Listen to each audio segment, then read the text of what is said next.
Ladies and gentlemen, welcome to the content patch for the 23rd of August 2013. My name is TotalBiscuit with today's gaming news and comment. Welcome back to the show. It's been off for a week because I've been on vacation or holiday, whichever you would prefer, whichever is most palatable to your regional dialect. Whatever the case, yeah, I was chilling out, so that's why. And my editor was also with me, so you can't even blame me for that one.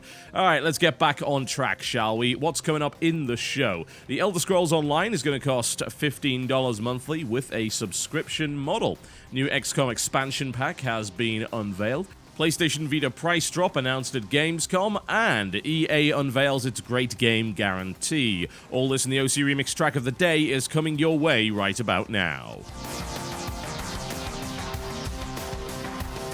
ZeniMax Online has announced that the Elder Scrolls Online will be requiring a $14.99 monthly subscription fee. Speaking to the German site GameStar, Matt Fuhrer, the general manager of ZeniMax Online Studios, said that we'll talk about further discounts and so forth later, but for now we are very happy to finally announce our model. It's very simple. You pay once a month. After the first 30 days, the entire game is available to you.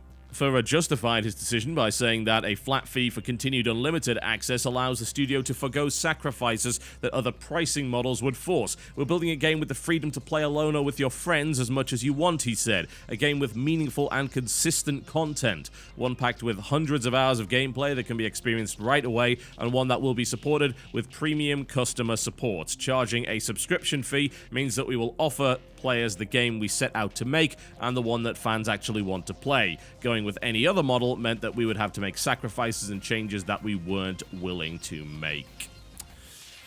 Alright, well, I don't hate this. Like, if you'd asked me this a couple of years ago, I'd said, well, you've just committed gaming suicide. Having a subscription-based model now is terrible, so why on earth would you have done something like that?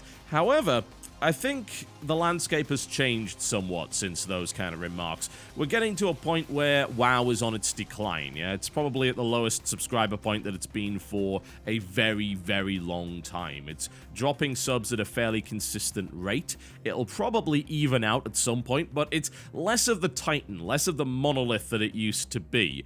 Other games are making inroads in places that WoW has yet to tread and probably never will, because, hey, it's an old game. It's based on a very specific model, the idea of the hotkey quest-based MMO, which is a model, in my opinion, that's very out of date. Now, of course, Elder Scrolls does do some similar stuff, but it does differentiate itself in certain ways and also has one of the most compelling worlds that come to mind when you think about actual exploration of content. Where that game is, of course, lacking, in my opinion, is story progression as well as the world's recognition of what you've done. Now, I feel that you can do those things in an MMO quite well, but there are also plenty of pitfalls in that respect. You know, old World of Warcraft didn't give a damn what you did. Yeah, it didn't care. Later on, it did a lot of phasing, which meant, hey, yeah, you were the guy that did this, not everybody else, honest. You know, it tried to kind of obfuscate that. It can be a difficult thing. But when it comes to storylines, it wouldn't take much to really beat Skyrim in that respect, would it? There's not really a lot there, and I'm hoping that they can bring back some of the interesting quests that were in Oblivion, because quite frankly, the Skyrim quest just didn't live up to it. There was really nothing close to the really fantastic stuff that was in Oblivion, even though the combat in Oblivion and various other things, including the balancing of the level-ups and progression systems and things like that, just weren't really all that good. But let's talk about sub fee. So, I have to agree with his assertion that they could not have offered the same experience in a different pricing model. Here's the thing though, this game has been in development for a very long time, and as a direct result, it's difficult to change it now. We saw what happened when Old Republic tried to do it, yeah? It was a really clumsy transition. It was not very well implemented whatsoever, and it did a lot of damage. Now, it kind of evened itself out after a while, but it took a big hit in the process, and I have no doubt that they're still trying to make the money back that they actually spent on that game in the first place. Going into this saying, alright, it's going to be a sub-model, sounds like suicide, but when you think about it, I think at this point there are so many free-to-play MMOs that, honestly, I feel there's a bit of market fatigue. Now, a few years ago, there were loads of games still coming out with the sub-model, and free-to-play was slowly getting there. Now, MMOs are predominantly free-to-play, and there's a problem with that. The problem is that getting access to all of the content is often not something that you are able to do with the free-to-play model. The way that it's monetized deliberately stops you from doing so. Now, it varies wildly depending on what kind of MMO we're talking about. If we talk about PlanetSide, that's an MMO FPS. What it does is it limits access to certain weapons and cosmetic options that could be gotten immediately or quicker with the investment of money. It doesn't limit you in terms of the areas you can go, doesn't limit you in terms of the vehicles that you can drive, but there are things that you can acquire for real money which would take you significantly longer to get otherwise. The way that DDO did it, which was one of the kind of first successful free-to-play MMOs in the West, was to gate content and to say you've got to buy this pack of content in order to access it, or your friends got to have a guest pass and they can take you in that way as well. Alternatively, you could sub to that game and just get everything, which for me was the much better option. And then things have evolved over the course of several years, and there are various different models available. But ultimately, if you want to make a decent amount of money with these games, then you do have to have a good reason to pay money, and cosmetics is usually not enough when it comes to MMORPGs. You can convince people to buy content because they kind of have to, but it's more difficult to convince people to support the game just purely through cosmetics alone. Unless you're Valve, you're probably not going to get away with that. I would imagine that if you're going to do a heavily story-driven MMO and you actually want people to pay for it, then you're going to have to do it this way. And I see it as an advantage, honestly, for those of us that have just left WoW, yeah? Do this a few years ago and you're going to say, right, you're competing with WoW for the subscription fee. Good luck, yeah? People are only going to subscribe to one MMO at a time, generally speaking, so they're going to sub to WoW. I don't think that's the case anymore. I think WoW's dropped off sufficiently to allow for submodels to make a reappearance. And if I am totally frank, I'm kind of glad.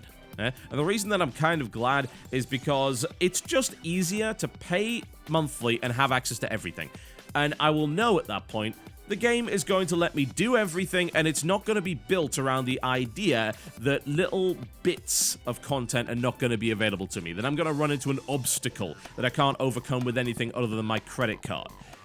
Even that kind of nestling in the back of my mind is something that actually puts me off these kind of games. Free-to-play fatigue is a real thing. Going into a game and then thinking, oh god, how much work am I going to have to put into this in order to actually get something real out of it? That's a tricky thing. And when you throw in the free-to-play model, you can almost guarantee that the experience will have been artificially elongated in order to prevent you from rushing through the content without giving them any money. So, we'll see how it turns out. I don't know much about Elder Scrolls Online. I'm supposed to be checking it out at PAX, so I will know more at that point.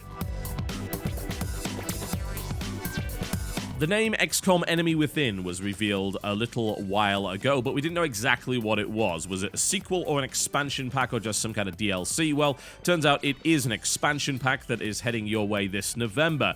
So this will be a $30 expansion, so pretty heavy in terms of that kind of DLC, but we are talking about sort of Gods and Kings and Brave New World level of stuff here. Among the new features in Enemy Within will be gene mods, which allow you to enhance various parts of your soldiers' bodies with a genetics lab, including things like the skin, the legs, and the brain. The MEX, or MEC, Mechanized Exoskeleton Cybersuit. This is a new class by the name of the Mech Trooper, which can be built through the Cybernetics Lab, and has a bunch of specialized abilities, as well as inbuilt weapons like flamethrowers and grenade launchers. There will be new weapons and equipment available at the Foundry. There will be new soldier abilities, supposedly, which involve an alien technology, which allows you to mess around with that kind of thing. There will, of course, also be new enemies. And the biggest change that I can see, at least to the gameplay, will be the so-called meld resource. This is a strategic resource that you will find on the map. However, it only lasts for a certain length of time. It will disappear. So the idea of this is to give you a choice between playing slowly and methodically, which is really the only way you can play any of the harder difficulties without being obliterated, and grabbing this meld, which you can use to unlock new research and upgrades and things like that. There's going to be a bunch more maps, apparently 50% more than the base game, and they're also going to be including a couple of new second wave modifiers, including so-called angular flanking, which will allow you to gradually decrease the cover bonus of an enemy based on how close you are to actually flanking them, as opposed to it being a binary choice right now, which is either they're in full cover or they've been flanked. That'll be an interesting option that probably breaks the game entirely. They're also going to be adding in a few multiplayer maps, units, and new abilities and things like that. Alright, well, frankly, this all sounds good. I mean, I think all of this is entertaining stuff. I'm glad that there's more of everything. But that's really not the core problem with XCOM. And I don't believe this expansion is going to actually address that in any real way. Because honestly, I don't think that Firaxis even recognizes a problem exists. If we were to look at their previous expansions, they're aiming around the same kind of price point. Gods and Kings, as well as Brave New World. Pretty much the same kind of thing. And that was fine. And to be honest, both of those expansions really fixed a lot of problems with the core game, to the point where I'd now say that Brave New World is an absolutely phenomenal Civilization game. It's really, really good. They addressed a lot of pacing issues with the early game, mid-game, and end-game. They dealt with a bunch of problems with the diplomacy. They fleshed out the system. Religion is probably the most interesting and nuanced system they've ever done. They really pushed the cultural side of things. Like, they expanded everything in that game. And they fleshed out the areas of the game that were weak. However, with XCOM Enemy Within, I don't really see them doing that. Adding a new class, okay, that's cool. Don't get me wrong, I like that. But what does that fix? It doesn't really fix anything. All of the classes filled a particular role, and they seem to work quite nicely. Adding one new class in there when you have a platoon of 6 is a little bit strange. You'd think that they would add a second one so you can have one of each, and then make choices that way, give you a few more options. New weapons, great, you know, that's nice. I don't think there was enough technology to research in the game, so it's always nice that there's more of that. More enemies is always nice, more maps is always nice, not that I'm ever really concerned. I mean, I can play the same map over and over again, I'd probably be happy. Hell, I play Dota, so you know how that goes. But what were the real problems with the game? The only thing that seems to address the problem with the game is meld, yeah? The idea that you can only grab this stuff if you're quick, so you got to take some risks on the map. The problem with XCOM at harder difficulty levels, and I know this because I played a lot of classic Iron Man, a lot of it, is that the way that the enemies are designed is the so-called trap card idea. The fact is that they will just kind of hang around until you trigger their pack, and then what you do is you back off, so you're only fighting one pack at a time, you fight the pack, and then you move on, and you move like 3 squares at a time, and that can get really exhausting and repetitive, and it's pretty boring. You lack the tactical aspect there because you're pretty much forced down one path. And then, of course, there's the RNG aspects to it, which can be a little bit weak. That was the biggest weakness in its design. And there's a bunch of other stuff, like the lack of ability to respond to more than one threat at a time. Now, you might say, well, that was a design decision by Firaxis. Yeah, I get that. It was a dumb design decision, at least in my opinion. The previous games, of course, allowed you to respond to multiple threats, and you would still be struggling to counter everything. They didn't have to artificially limit it because there was so much going on that you still had limited resources. Here, they artificially gate it, yeah? You could have a ton of money and a ton of soldiers, and yet you only have one Sky Ranger or one base, so it's like, oh yeah, you know, we can build 16 alien fighter craft, but we can't build a second Sky Ranger for some reason. That's a big limitation. The lack of base invasions, that's not there either, so you know, the lack of tension and potential to actually have your base damaged is an unfortunate removal of functionality and depth from the game. The 2-movement system, that's not going to change. They were adamant about that, even though I find it ridiculous. The lack of feedback as to whether or not you're going to be moving into a position where you'll be able to take a good shot. And you can say, well, learn the maps, learn the maps. Shouldn't really have to, yeah? That's the kind of thing that the game should tell you. And it should also be abundantly clear whether or not an enemy can actually fire at you. I have seen enemies shoot through 3 walls and kill you instantly. And it's like, there's no way I was in line of sight, but they managed that anyway through some ridiculous calculation.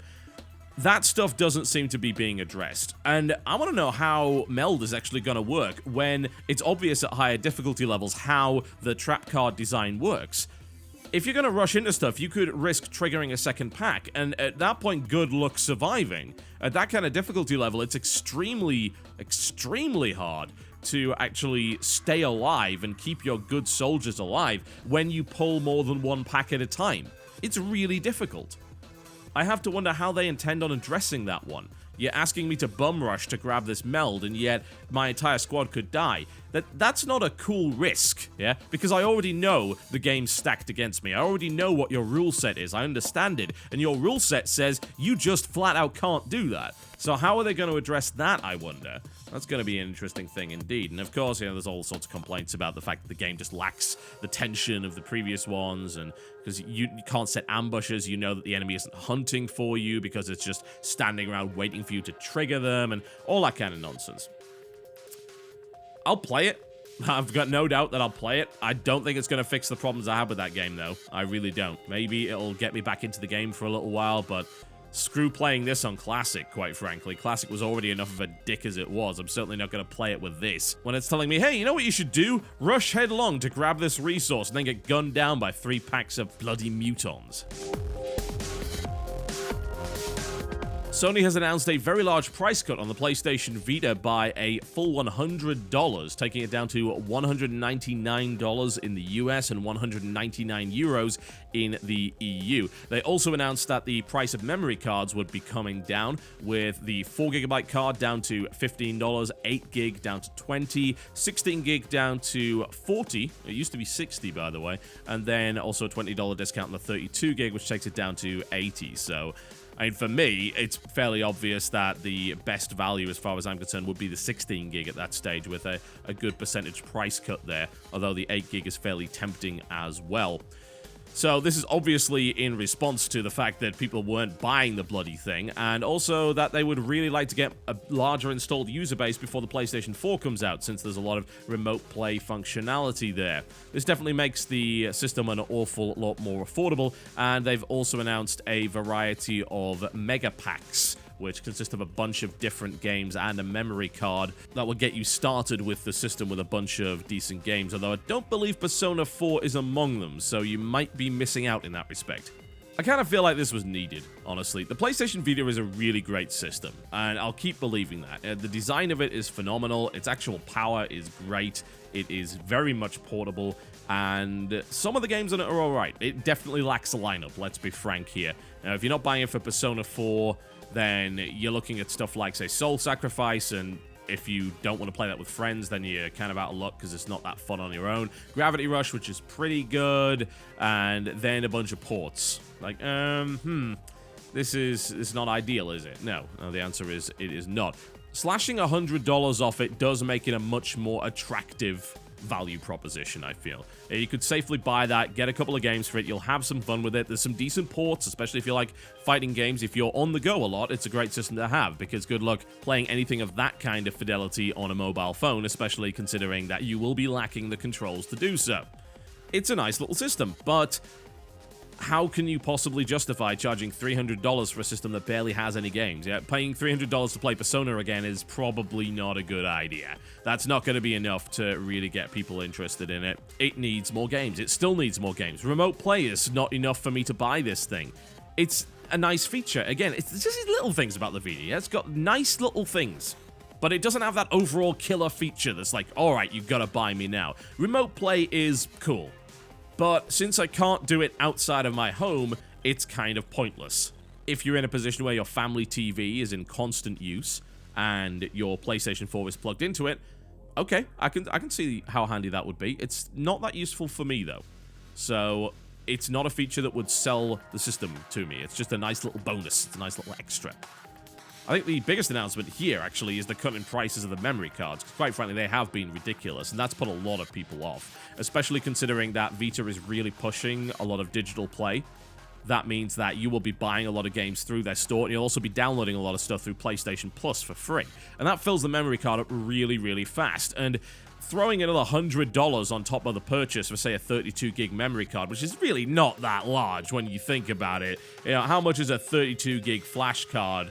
Well, the price for a 32GB flash memory card these days is about $20. Yeah, 20. That's from Kingston. Sony does one for $20 as well. There's a lot of options in that respect. So, trying to then charge me 5 times as much for your proprietary memory card? No! That's not okay. And it never will be. I'm pretty sure your cards are not faster than your own manufactured Class 10s, which you are also selling for $20. Just want to point that out. The fact that they're still more expensive is actually ludicrous. Yeah, I get it. The Vita is obviously being sold at a loss. Even more so now, you need to make it up in some way. And since you don't have any games for your system, that's not a great way of doing it. But it leaves a very sour taste in the mouth. And good luck playing a PlayStation Vita without one. Even your basic 4GB card, which is going to be enough for a couple of games, is still $15. So I think that, honestly, the biggest and best thing they could have done to really get people to adopt it was to provide an adapter to let you use micro SDs. As it stands, though, they don't have that. So it's a great price cut, but I still need to see a lineup for 2013. I need more games. I don't have a reason to play my Vita. Please give me more games, for the love of God. Now, Guacamelee on PC. I don't even have a reason to play that on it anymore. And finally, EA has unveiled a new system called the Great Game Guarantee on Origin, which has now come into effect as of August the 19th. What it allows you to do is to return EA digital game downloads on both PC and Mac purchased on Origin for a full refund within 24 hours after you actually launch the game. If you don't launch the game, you have a full 7 days from your date of purchase or from the game's release date, whichever comes first. So basically, you can return the pre-order. If you want to actually submit a refund request, you've got to fill out a refund request form. You go to your order history and you click Request a Refund. Now, you'll get a confirmation message within 48 hours. The refund is going to be within 10 days if you meet the refund criteria. Now, there's a bunch of different restrictions on this, the most obvious of which is that non-EA games are not eligible. So, this is only for EA stuff, only bought on Origin. You also can't refund DLC, and there are country restrictions at the moment, so you want to check out the FAQ to see whether or not you are eligible. They're trying to expand this to as many countries as possible, it would appear. Now, as to whether or not your refund request is going to be accepted, there's a system which lets you track it to keep an eye on what's going on there. Alright, can I just say that this is kind of great? I mean, frankly, the fact that we don't have the ability to return digital games, especially when they're not suitable, is kind of sucky. Let's be honest. It's been a problem that has not been addressed as of yet and is becoming increasingly important simply because we are entering an age where boxed copies are going to cease to exist. Now, I know that it's sometimes difficult to return a boxed copy of a game, but it's definitely not impossible, and for the most part, you have the legal right to do so. In digital form, not so much, I am afraid, which makes things a little bit more difficult, to say the least. Now, in this case, I'm glad that they're doing this. I mean, this is a step above what Steam's got, and I know a lot of people are now coming out of the woodwork saying, you know what, I never really hated Origin. I was always a spot. It's like, yeah, what? Okay, whatever. Yes, you did. The fact is that I think this should be available across the board, across all platforms. And the reason why I would say that is because, yes, it is entirely possible that you will end up buying a stinker that has been completely missold to you. Wouldn't it be nice if we had the ability to refund Aliens Colonial Marines and things like that? That would be great. That sounds like a fantastic idea. But of course, with current systems, we really don't have the ability to do that. The refund system on Steam is nigh on non-existent. The only thing you can really do with it is refund a game like once. You can cancel pre-orders if you contact support, and you can refund a game once, and then if you try and do it again, they're going to be saying, nope, not going to be letting you do that. And there are plenty of reasons to refund a game in the first 24 hours, which, of course, on PC can very much include poor performance and optimization. There's plenty of examples of that happening. So this is phenomenal. It really is. It's a shame that it's restricted to EA games only for the time being, but that is to be expected. It's going to be a little bit difficult, to say the least, to get other publishers to agree with it, but I think EA has the clout to do it. I would hope that Valve would follow it up, because they may be the only other group that would have the clout to actually force publishers into this position. This is a pro-consumer choice that has been made by EA. This is like the second, maybe third one over the past couple of weeks. They are making steps to repair their image, and I don't think you can really say otherwise. As to whether or not that's enough to get you back buying EA products, assuming that you weren't already, then that's really up to you. It's a good decision. I think that it sets a good example, and I feel that it would be very, very nice to see a universal adoption of this kind of thing. Could it be abused? Potentially, but I think that's why you have to go through the review request process. Like, if you take a single-player game, you beat it in the first 24 hours and return it, you're basically treating it like a rental system, then I think they're going to pick up on that. They can look at your progress through Origin and say, you know what, you beat this game, I don't think you have a valid reason for returning it. And that's cool, yeah. I don't want people to abuse this system because it may very well be removed, and you certainly do not have the right to play single-player campaigns in games for free. That's bollocks. But we'll see. It looks good, it looks solid. I'm hoping that it spreads to other services. Alright folks, that's pretty much me done for the day. Thank you very much for watching the content patch. Before I go, I'd like to give you the OC Remix track of the day. Zombies Ate My Neighbors, a game that for some reason still lives on in the hearts of many people of my age. I personally never played the bloody thing, but some people seem to believe it's fantastic, so I guess I'll just have to go with their word on that one. What I do know is fantastic is this particular remix of the song Boss Battle from that particular game. Believe it, Zombies Ate My Neighbors came out in 1993, a full 20 years ago. Good lord, I'm getting old. This is called Zombies Ate My Neighbors Neighburgers. You should enjoy this one. It's pretty cool. It's got some rather interesting twists, let's just put it that way. So, listen on. I'll see you next time.